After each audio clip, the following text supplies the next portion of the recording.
ولقد آتينا موسى الكتاب فاختلف فيه ولولا كلمة سبقت من ربك لقضي بينهم وإنهم لفي شك منه مريب وإن كلا لما ليوفينهم ربك أعمالهم إنه بما يعملون خبير فاستقم كما أمرت ومن تاب معك ولا تطغوا إنه بما تعملون بصير ولا تركنوا إلى الذين ظلموا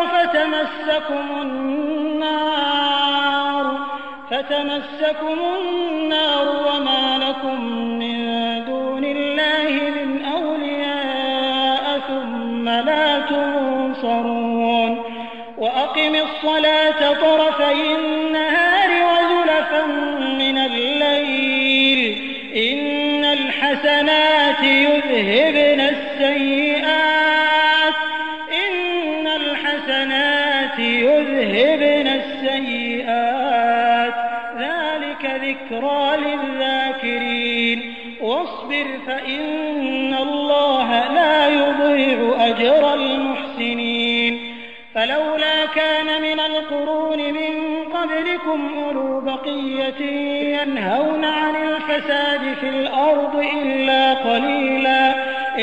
قليلا ممن أنجينا منهم واتبع الذين ظلموا ما أترفوا فيه وكانوا مجرمين وما كان ربك ليهلك القرى بظلم وأهلها مصلحون ولو شاء ربك لجعل الناس أمة واحدة ولا يزالون مختلفين إلا من رحم ربك ولذلك خلقهم وتمت كلمة ربك لأملأن جهنم من الجنة والناس أجمعين وكلا نقص عليك من أنباء الرسل ما نثبت به فؤادك وجاءك في هذه الحق وموعظة وذكرى للمؤمنين وقل للذين لا يؤمنون اعملوا على مكانتكم إنا عاملون وانتظروا إنا منتظرون ولله غيب السماوات والأرض وإليه يرجع الأمر كله فاعبده وتوكل عليه وما ربك بغافل عما تعملون. आणि मूसा यांना आम्ही ग्रंथ प्रदान केला होता, त्याच्यातही मतभेद पाडला गेला. जर तुमच्या पालनकर्त्यातर्फे आधीच एक फरमान जारी केलं गेलं नसतं तर त्याचा फैसला आत्ताच केला गेला असता. आणि हे लोक मूसाच्या ग्रंथात मतभेद निर्माण करून स्वतः संशयात पडून आपापसात भांडण करीत राहिले. आणि हे जेवढे देखील आहेत यांच्यापैकी प्रत्येक जणाला तुमचा पालनकर्ता यांच्या आचरणाचा परिपूर्ण मोबदला देईल. निसंशय तोच यांच्या प्रत्येक कर्माची पुरेपूर खबर राखतो. तेव्हा तुम्ही आणि जे लोक तौबा करून तुमच्या सोबत झालेत सर्वच्या सर्व या आदेशावर मजबूतपणे कायम रहा जो तुम्हाला दिला गेला आहे आणि मर्यादेच्या बाहेर जाण्याची हिम्मत कोणी करू नये.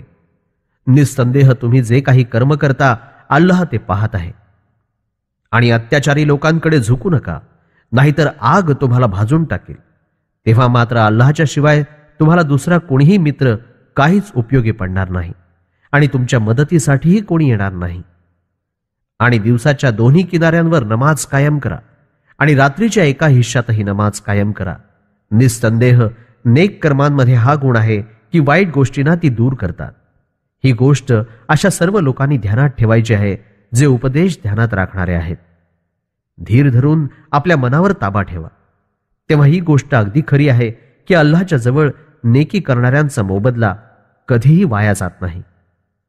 जेव्हा जमिनीवर फसाद पसरवला गेला तेव्हा तुमच्या पूर्वीच्या काळातील लोकांमध्ये समंजस माणसांनी फसादी आणि उपद्रवींना जमिनीवर दुराचार माजवण्यापासून मनाई का नाही केली?